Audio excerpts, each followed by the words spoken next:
lot of people want to go solar these days, but they're not really sure how to do it. So today I'm going to talk about some basic ideas in that for that. And I'm not going to go very deep. This is just to help get you started thinking in that general direction. So the obvious question is, why go solar in the first place? Well, as Reverend Kathy just talked about, it's for sharing the commons. We want to fight pollution. We want to stop climate change. We want to address the climate emergency. That's the obvious reason to go solar. But a lot of people don't realize that they're actually throwing money away by not going solar. And if you've got a house that's got good sun on it here in the Sunshine State, then it sure makes sense to go solar. Now, I know that some people are in an apartment or, in a shared facility or are renting, and they don't necessarily have the choice of going solar on their building. For them, it is sometimes possible. You'll need to talk to your utilities about perhaps buying solar power from a solar community solar arrangement. That's also possible. But today I'm going to talk about going solar on your own house. So a lot of people don't know that there is a federal solar tax credit that saves you almost a quarter of the cost of going solar. You can see this year in 2021 that the credit is worth 26%. That's 26% you just don't have to pay on your income taxes. Not 26% of all your income tax, but 26% of the cost of installing a solar system. That's true this year and next year. In 2023, it's going to go down to 22%, which is still a pretty good credit, but don't wait until 2024, because that's when the initiative ends and it goes down to zero. So this is a really good time to get the ball rolling to go solar. And solar is simply the best investment available these days in the United States. A CD in the bank pays a couple of percent, at best. The stock market is a real crapshoot these days. And we really understand electricity rates are not getting cheaper. They just keep increasing. The idea would be to set up a loan payment, or maybe even if you've got the cash, to purchase a system outright, and that would lower your monthly costs to less than what you're already paying on your utility bills. Let's go into the numbers for a minute and see how that works out. So I just talked about the federal solar tax credit. That's 26% this year. There's also a thing called solar co-ops. I'll get into those a little more in a few minutes, but by using group purchasing, you can save another 20% on the cost of the install.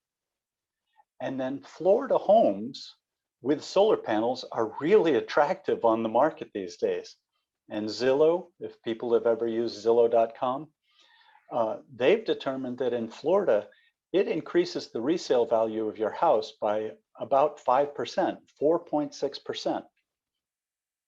So a quick theoretical example, for these first two items of the 26 and the 20%, say we were buying a solar system that cost $15,000. 26% of that would be about $4,000. And the 20% savings from a group purchase would be another $3,000, making the cost of a $15,000 solar system really only about $8,000. Obviously, give or take, this is just a theoretical example. And that other third item there on the list, the resale boost on a, say, a 200K house, that would be about $9,000. So as you can see here, the $9,000 value increase on your house is actually worth more than the $8,000 you'd be spending to purchase the panels. So on day one, investing in solar power on your roof, you can be ahead $1,000 on that first day. Now, obviously, I understand that, you know, you haven't already sold your house, so you haven't reaped the benefit of the resale. So this is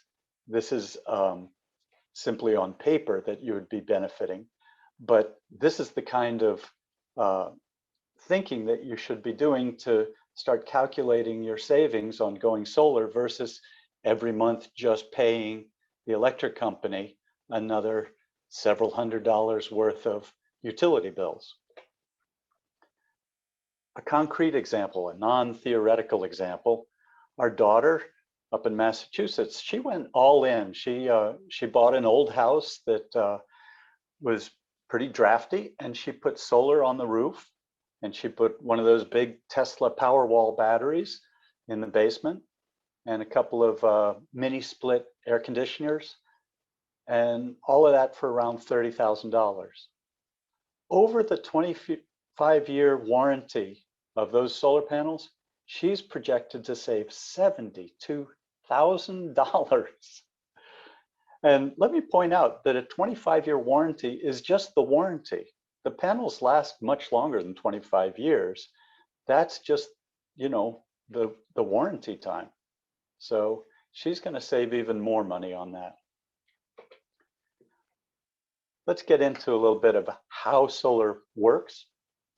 So there are panels that you put up on your roof, and these can be actual large 4x8 panels, like a big sheet of plywood, or they might be the solar tiles that have come out, or they might be some other variant, you know, like panels out in your backyard. They produce DC electricity. They feed that electricity through an inverter, which changes it to AC, compatible with your house voltage. And that feeds into your house, powers your lights, powers your appliances, feeds your house. It also, if you get a grid-tied system, which I recommend, if your solar panels are producing more than you are using in your house, then that excess is exported back onto the wires, back into the grid, and the utility company pays you because you're now generating power for them. And that's a very good thing. But it has a drawback. When the grid goes down, like during a hurricane and you lose power on the lines, it's important that your grid, that your system also shut down, because you don't want to be sending your solar power up into the lines and electrocuting people trying to fix the grid. So by law, it shuts down immediately. You don't have to do anything, but that means that you don't have power either, even though you've got all these solar panels on your roof. So how do you fix that? Well, you get a battery. And the battery is hooked up to power. It's not as, you know, big and as powerful as the full electric grid. So you might hook it up to just power the necessities of your house. You'd want lighting. You'd probably want the refrigerator to last. You would want maybe some entertainment, you know, keep the internet active, keep your TV able to turn on. But you probably might not want to be powering your washer and dryer with your battery. The beauty of having a battery on your house is that you can, when the power goes out, your house disconnects from the grid automatically, and you just get all the power you need. In fact, at our daughter's house, they're not even aware when the power goes out on the grid. Sometimes if it's at night and they notice that the neighbor's house is dark and theirs is still running fine. When you watch the recording of this, you can go through the details of how this works, little boxes on the bottom of this slide. But it's pretty straightforward. It's not real difficult electronics and electricity. This is a very standard setup these days. Okay, so those are the basics, and I'm sure you're wondering, all right, you've convinced me about the money and the pollution and that it's pretty straightforward. How can you go solar? Well, I highly recommend a group called Solar United Neighbors. They're the ones who put together these solar co-ops. They're a nonprofit. They were actually organized, the Florida chapter was actually organized at our congregation here in Orlando, our UU congregation. And they, along with the League of Women Voters, Florida, have helped get Solar United Neighbors going all across the state. And at this point, thousands of people have worked for free with Solar United Neighbors to go solar. So how do these co-ops work? Solar United Neighbors helps get together 50 to 100 neighbors in a town. For example, Orange County or Hillsborough County would have a co-op. And when it fills up, when you get about 100 people who say they're part of this co-op,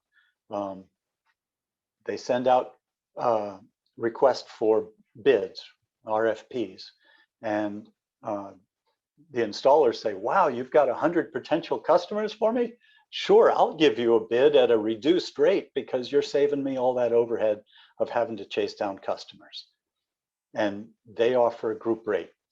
The co-op vets all those different bids, determines who's got the best offer and the best equipment, and is likely to be around for the whole length of the warranty, and all the other factors. You know, there's 100 factors that go into deciding who the best installer is for your co-op, and they select an installer. The contract that each member of the co-op signs is an individual contract. You're not dragging the whole co-op with you. You just get the benefit of all that background negotiation work that's already been done to get the group rate, but you sign an individual contract. And that's really handy. Believe me, we've gone through the process both ways. We got solar on half of our roof, and we did all the homework ourselves, and it was a lot of work. And then we got solar a few years later on the other half of our roof, and we went through a co-op because co-ops were now available a few years later. And boy, that made it a breeze.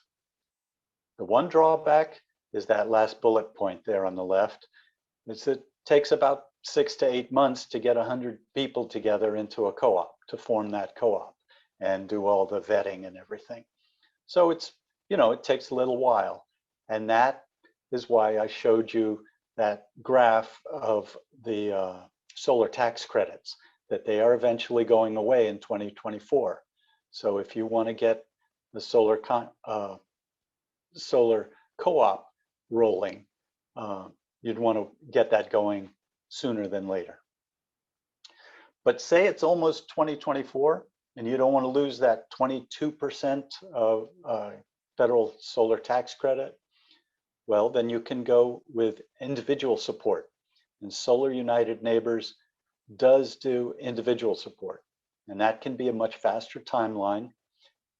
You have to pay $85 to get their help with it, but what you get is reviewing up to 3 proposals that you have you've gone out and beat the bushes yourself and found 3 decent installers, hopefully, and have narrowed it down to 3 proposals, and Solar United Neighbors will help you review up to 3 proposals. You would obviously have to negotiate your own deal. And then after the installation, SUN is available for ongoing advice and assistance. Hey, does anybody notice I'm wearing a Solar United Neighbors t-shirt today?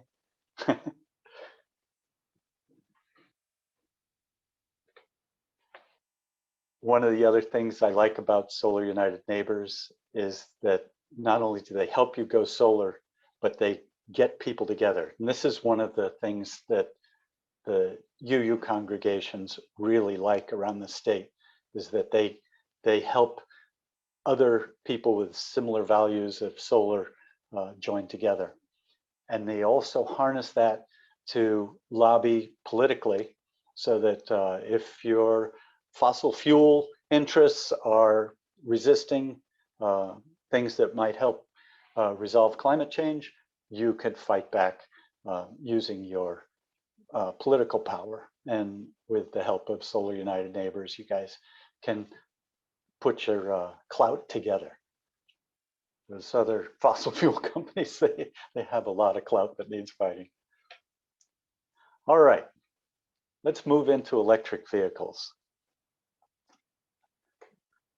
People say, well, why should I go electric? I've got a perfectly good cars on the market. I'm just going to go buy a Ford Fiesta, and it'll be cheap and run well, and I'll be happy. Well, there's a lot of reasons.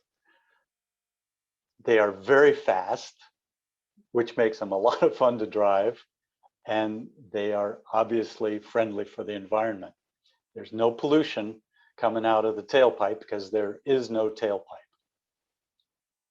Another reason, oil. My God, it's an amazing substance that we can use for all kinds of things. And what do we do with it? Well, we pour it in gas tanks and we burn it. This beautiful substance, and we're just burning it. It's crazy.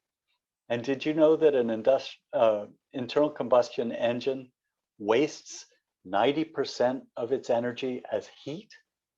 That's kind of the last thing we need here in Florida. Same with everybody else with climate change.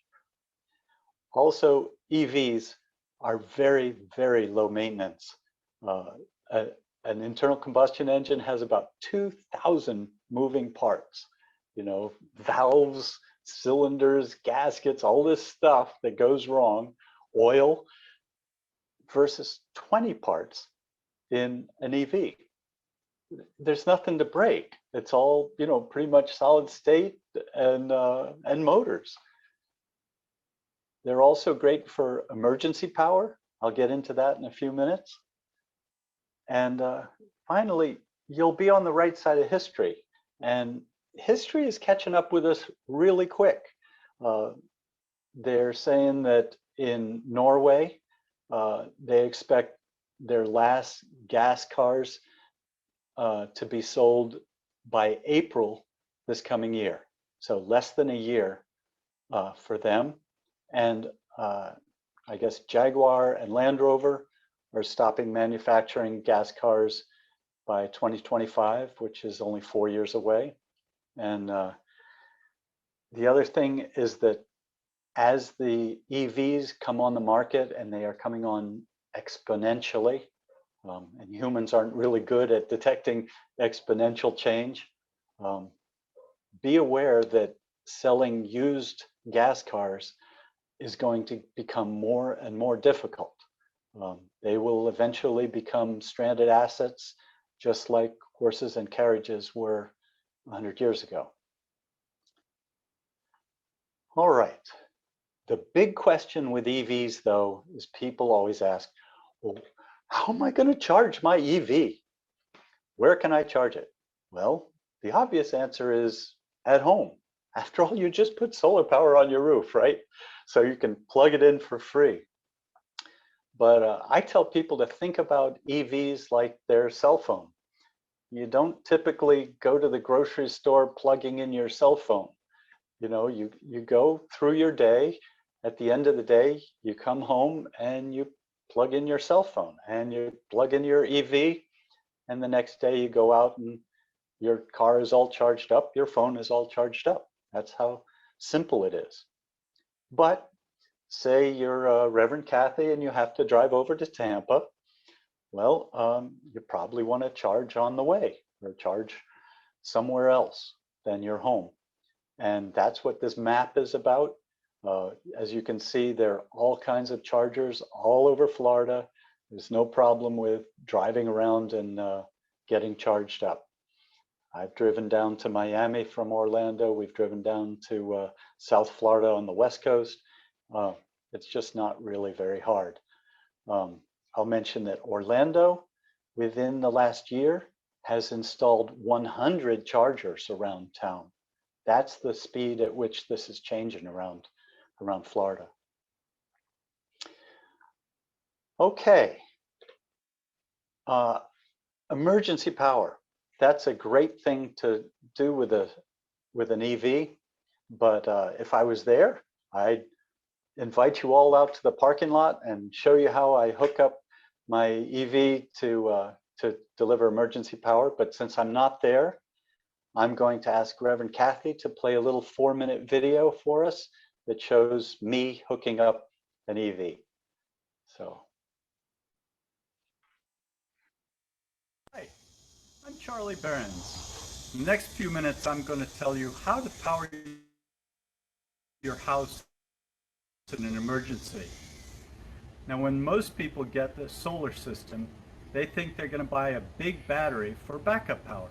And that makes sense for a lot of people. But there is an alternative. This is our 2016 Nissan Leaf. We got it used for about $14K. It has a great big 30 kilowatt battery underneath it that's more power than 2 Tesla Powerwalls, and it's cheaper too. This here is a pure sine wave inverter that I bought on the internet for about $200. We're going to use these jumper cables to connect it to the Leaf. I'll show you how. You do this just like you're going to jump start another car. First you take the ground lead and you connect it to a good chassis point. I usually use right here where it's a good metal ground. I don't connect it directly to the battery because that's got additional electronics on a Leaf. You don't want to mess those up. The positive lead, just jump it right onto the positive lead of the battery, just like that. With the other end of the jumper cable, you connect it to the inverter. The black lead goes to the black negative lead on the inverter. The red lead goes to the red positive lead on the inverter. And now the inverter is connected to the car. So at this point, I've just turned on the car again. Now I'm going to turn on the inverter. It's just this little button in front. It beeped.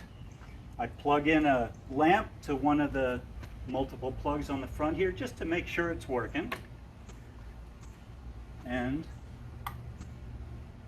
we have electricity. And this can power whatever we want.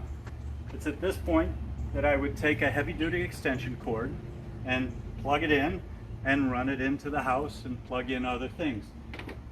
These inverters have 3 main plugs, 3 main outlets on the front of it. So it's good to run multiple extension cords to share the load into the house. You don't want to overload any one extension cord. So keep in mind that even though we only hooked up to the 12-volt system, it is still being powered by the big battery underneath. The Nissan's 12-volt system can supply about 1.7 kilowatts, which is not enough to run our big central air conditioner, but it will run a small window unit. So the main question is, does this really work? Well, in 2017, Hurricane Irma knocked out the power to our house for several days. We plugged this in and ran a couple of long extension cords into the house. It powered the refrigerator and the lights and fans and Wi-Fi and TV and our computers. And after 3 days of running all of that, the battery was only down to 48%. That's only about halfway. We could have run for more days. But at this point, we decided to drive down the street and plug into a charger that was available in another neighborhood that had already recovered power. That's the nice thing about having a portable battery, unlike one tied to your house. Is this the right solution for you? Well, I don't know, but it's a good alternative. Just want to put this all into perspective. Now you've we've seen how to go solar. We've seen how to use an EV, but I want to give some perspective about that. Reverend Kathy mentioned this during her sermon today. We produce 51% of our greenhouse gas emissions by farming livestock. Livestock and their byproducts produce over half of the problem with the climate emergency. So we can go solar, we can drive EVs, we can do all kinds of things, but if we don't eat less meat and hopefully stop eating meat and dairy, we won't even make it halfway, folks. So yes, go solar. Yes, drive an EV, but please try to go plant-based with your food choices. All right, with that, I will stop sharing my screen and encourage you all to go into gallery mode so that we can all see each other. I'm going to put one link in the chat that is a link to Solar United Neighbors, specifically their Florida page, so that you can all easily get to that link and hopefully join a solar co-op. All right. Well, does anyone have any questions? I'm happy to hang around and answer them. Just unmute yourself and try to speak respectfully. Hopefully we won't step on each other too much. Mary? Okay, I have a question for someone who, like me, is considering my next car to be an EV. What do I need at home, electrical wise, to recharge? You don't need much. In theory, depending on how much you drive every day, you can simply plug it into a 110 outlet. Reverend Kathy and I spent last year in Atlanta, sort of unexpectedly because of the pandemic. We had to babysit grandkids for a year. And we just we rented a little apartment and we ran an extension cord out the window and charged our car for a year off of a regular outlet. A quicker option is to plug it into a dryer plug, a 220 plug. But many people, it's your choice, actually buy a separate EV charger and put it on the side of their house. And that makes it very convenient to just plug it in right from the house. Thank you. Sure. How long So, does it take to recharge? Well, different cars take a different amount of time to recharge. We have two EVs now. We have the Nissan Leaf that you saw in the video that only goes about 80 miles on a charge. So it charges up fairly quickly. If we stop at a fast charger on the highway, we can charge it up easily in a half an hour, depending on how discharged it is too. We also have, we just about 2.5–3 weeks ago, we got a Tesla, and that can go 350 miles on a charge. We can drive all the way to Tampa now in one shot. But that takes longer to charge, certainly longer at home. But Tesla has superchargers out on the highway. You can charge it up from a low percentage up to about 50% in less than 5 minutes. You can charge it up to about 80% in about 20 minutes. On a home charger, plugged into a dryer plug, it would take probably overnight. Plugged into a 110 volt outlet, just a standard wall outlet, it would probably take quite a bit more than overnight. Probably take overnight and all day, but then you could go 350 miles. So it varies depending on which car you buy and the state of charge and how much power is coming out of the outlet. I also want to say that I'm not a employee of Solar United Neighbors. I'm just a happy user of them. Yeah. I don't know if you're familiar with Aptera, but that's just an amazing electric vehicle. It's a three-wheeled, what they call an auto cycle, and it's solar powered. It's amazing. 25 grand brand new. So they're pretty cool little cars. I've been watching those. Yeah. People who haven't seen them, Google Aptera, A-P-T-E-R-R-A, I think, 2 R's. APTER. Yeah, it's just amazing. And the corporate culture is really special too. So yeah. Okay, well, anyway, my question is, if I install solar panels on the roof of my house and then I need a new roof, does it cost more to remove the panels, put the new roof on, and then reinstall the panels? Does the cost of that roof replacement increase? If you put panels on, then you need to do roof replacement. You take them off and put them back on after you've replaced the roof. Is there a cost to do that? Yes, and it's a big cost. Well, we had to do this recently. We got our roof taken off, and it was about $12,000 to take them on and off and on. $12,000. My, oh my, that's very high. Yeah, so get your roof fixed before you get your solar panels. She said, get your roof fixed before you get your solar panels. Yeah, that's preferable. And depending on how the solar tax credit is interpreted, some people have found that they can actually get credit for the roof replacement portion that is under the solar panels. But different tax accountants have different interpretations of that, so I make no warranties on that. A question, we have a Chevrolet Bolt, and what size of inverter? I just saw it, how many watts did you buy for your inverter? Well, you'll have to check to see how powerful your 12 volt DC to DC system is. Okay. The Nissan Leaf can provide, I quoted it in the video, I don't remember it right now, but about a 2000 amp inverter is probably going to be about what it would provide.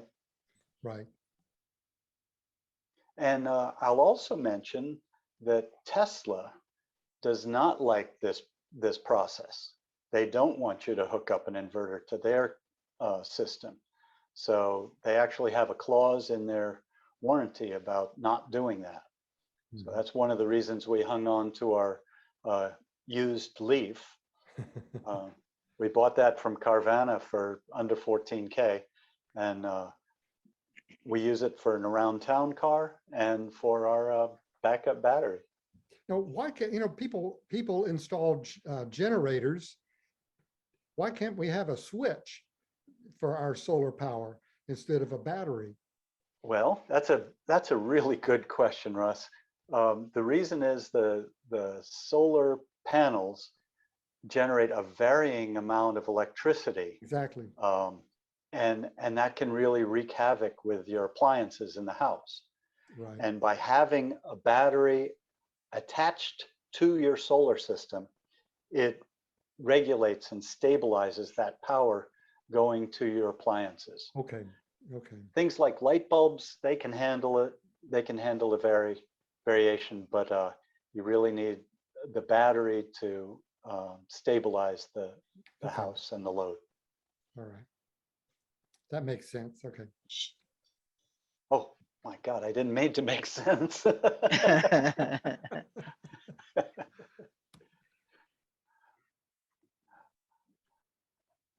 I'm looking over at the grid view. Looks like Kathy, are Diane- you there? Grant, Grant is up. Kathy will be if, back. Charlie, if we at the church wanted to join this Sun co-op, and so we as a congregation could join and create our own unit of Well- 100 people or whatever. Florida has some less than helpful laws. I'll try and say that diplomatically, about nonprofit organizations doing that. So we would It's, all do it individually as individuals oh, and not well, claim together. there. Now, Solar United Neighbors is actually working with the congregation in Orlando to try and help them go solar. I don't know the current status of that work, but you might want to contact Solar United Neighbors and say, hey, we're yet another congregation trying to go solar. What have you found out? Now, another thing I know about your site is that you have a lot of tree cover too. So you'd have to figure out, you know, do you want a self-standing system out on poles in the back 40, or do you want to try and put them somewhere on the dome? You know, that's another factor. I guess what I was more interested in is individual membership within the church that solarizing their own homes. So maybe a co-op formed Yeah, within the church, yeah, and then the individual members. Yeah, that's a good starting point all right. for any co-op, and Solar United Neighbors would help you with that. And Thanks. even if you don't get enough people to, you know, make a quorum, so to speak, for Yeah. for the co-op to launch, they can open it up to nearby neighbors too in the region. Anybody who an installer will agree is in that area they'll service. But yeah, I was just gonna say, Thank you. if you said, we've got 10 people ready, are you gonna open one in our area? That would, you know, have caused them to focus on your area. And Or, Kathy, can you put your mic on? oh. Sorry, got casual there. So, you know, they open different co-ops in different areas. But if they knew you had a ready set group, they would definitely look at your area to consider doing a regular co-op. Yeah. There's other factors. They maintain that, you know, free offering for the co-ops by getting the local city and League of Women Voters and other organizations to help sponsor their salaries so that they can offer this to the citizens. Kathy has her hand up. Is she still interested in speaking, or do we go on to Karen? I think Kathy was called away, so she'll have to take. Okay. So Karen's the next person that has her hand up. I was just wondering about the federal incentives. If you see them, once they decrease in 2024, I think, if the price of installing solar on your rooftop or wherever might also be set to decrease as it becomes more popular, and like, how is there any relationship between the incentives and the price? Does that, my question make sense? If what you're saying is, let me see if the screen share helps. If what you're saying is that the price of your panels is related to the solar tax credit, it's only related in terms of these percentages that the government has already established in law. If you buy a bigger system, you still only get 26%. If you buy a smaller system, it's still the same. I think 26%. maybe the question is, are prices going to drop 22%, right? If you wait to 2024, will you save money anyway? Right. Is that right? Yeah. That crystal ball, right? I mean, Yeah. I don't know. They are dropping in price exponentially. So a resource you may want to check out is Tony Seba, S-E-B-A. He's someone who runs a think tank, who the think tank investigates those kinds of changes in the prices of solar and EVs and things like that, batteries. And he's been predicting accurately on the economic changes for over a decade now. That would be my best resource for guessing what the prices are going to be in 2024.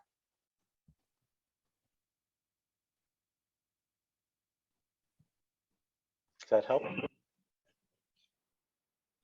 We have a friend who's interested in solar panels, but his house faces south and he doesn't want them on the front. Do you know if panels can go on the north side?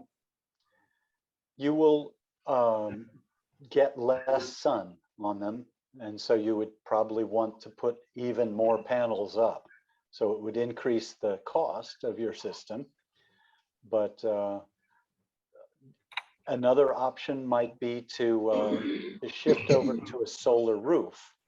Tesla has these solar tiles that actually form a roof, and that would be a less visible option for him.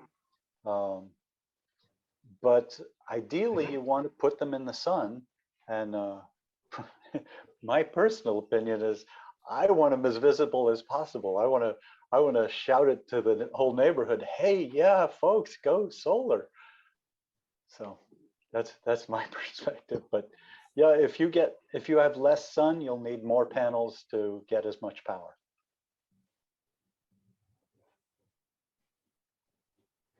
Go ahead, Marla.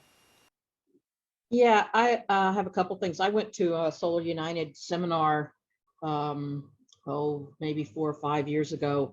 They do not have an open co-op right now in Hillsborough County. But what they do is they had a series of informational things all over the county at libraries and such, and they solicited people. And when they got to 100 or 125 or something, then they closed that co-op and they start over. So, but you can still register kind of for a wait list for Hillsborough County. And while I was there, just half a dozen of the county commissioners were also there, and saying that this was a good thing. So I felt quite good about it. And I talked about, well, my future house that I'm going to be building, and they're going, nope, you need one here right now, or we can't help you with that. So that's all there was something else, but I forgot now. This link I just put up is a link to the list of active co-ops currently open. I see that Broward is open to new participants. That's the only one open now.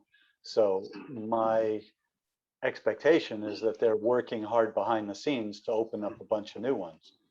And if you look at that list, there's, you know, just lots of them there. I think it's well over 100 co-ops have already taken place in Florida.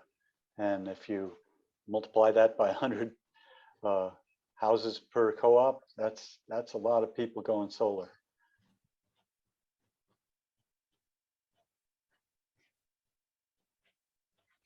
I've heard about electric cars catching on fire and charging. Oh, that was it. Yes, the Chevy Bolt has a recall. They have a fix for it.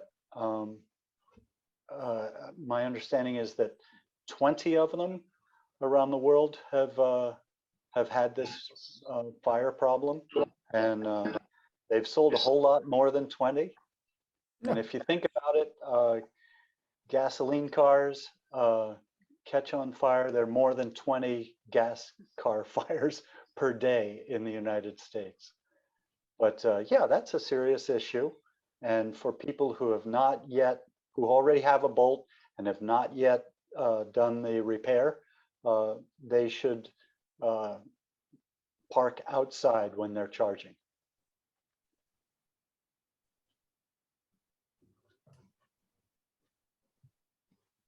Hey, Ram has his hand up. Hey, hi, sorry, I'm trying to switch on my video, so you're not going to have a pleasure of seeing my beautiful face. But anyway, you know what? I had a question for you regarding the batteries. What happened to those batteries when the car is you know, is finished? I understand that there were two types. There's some that can be recycled and other that end up in the landfill. Electric vehicles these days are lithium ion battery powered, and those are fairly straightforward to recycle. Many of the car companies have publicly committed to 100% recycling of their batteries. One of the people who helped get Tesla started has formed an entire battery recycling facility that does nothing but recycle EV batteries. That whole industry is growing very, very quickly right now. Similarly, I didn't mention this earlier, Kathy and I first went electric. Our first electric vehicle was in 1996. And it had lead acid batteries, you know, sort of the old golf cart batteries before everyone started using lithium. Those were recycled back in those days because those are the standard lead acid batteries. The lithium is just a newer technology and will be recycled in different ways. That technology is also growing and changing. People, when they're buying batteries for their home, tend to use the lithium ferrite phosphorus batteries because they have a different charge and discharge cycle that is more advantageous for the stationary at-home battery. But there's many different technologies being developed these days, and they're getting to be even more and more recyclable.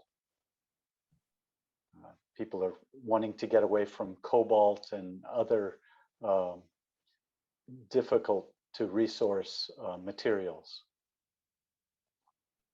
Well, thank you very much. You know what? This is the conversation I have with some of my friends. Said, "Oh, you know what? You people that want electric car, you never think about what happens to those batteries."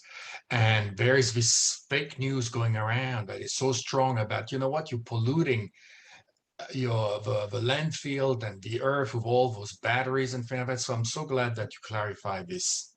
Now I have arguments to fight back. And also, as part of your conversation with them, rather than an argument, you might just ask them, "Oh, where did you hear about that?" Because there is an active campaign, very well funded by the fossil fuel industry to sow fear, uncertainty, and doubt, FUD. These transitions need to happen, and the more they happen, the less profit and power those older technologies have. So there is expected resistance in our culture. I was wondering, Charlie, is there any available cost benefit analyses where you can figure out how much your current electric bill is and how long it would take to recoup, or when it's not even feasible to go solar? Yes, there are. There are calculators on the Solar United Neighbors website that will do that for you.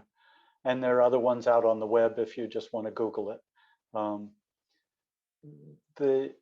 The basic equation is how much sun is hitting your house per day, and what your payback time will be. If you think you're selling your house in the next 2 years, it may not be economically feasible.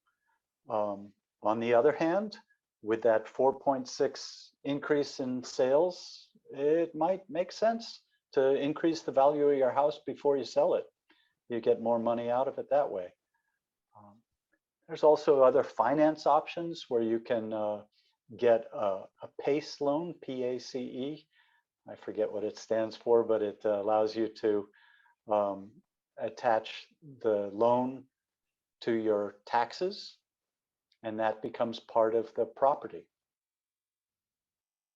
So different payback schemes, different loans, different, buying it for cash, all kinds of different things can make it quite reasonable, in fact, profitable to go solar, versus definitely not profitable to keep paying an electric bill every month.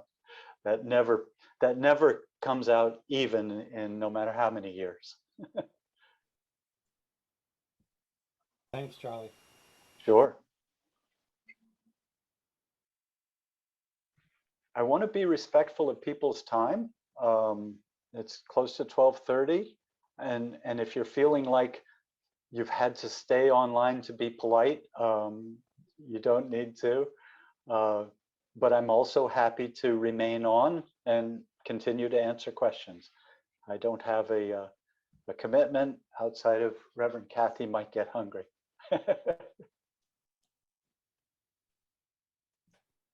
Well, if that's Very it for, good.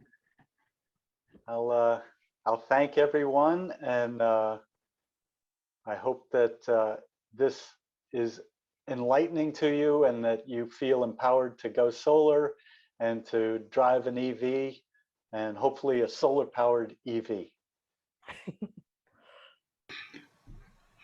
Thank you all. Thanks, Charlie. Sure.